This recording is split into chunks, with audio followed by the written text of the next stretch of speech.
Alam mo ba na may isang monster na mas nakakatatakot pa kay Saitama?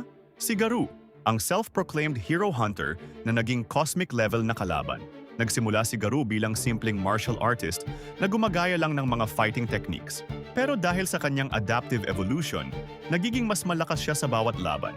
Nakita natin kung paano niya kinopya ang consecutive normal punches ni Saitama at ginawa pang mas brutal.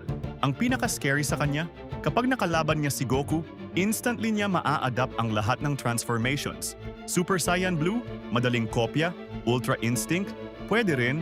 Kay Superman naman, lahat ng abilities nito, flight, heat vision, super strength, makokopya niya at gagawin pang mas perfect. Sa cosmic form niya, nakuha niya ang knowledge ng universal energy flow.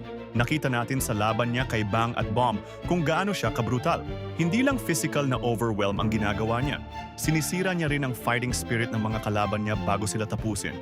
Kaya sino kaya ang makakatalo sa monster na ito?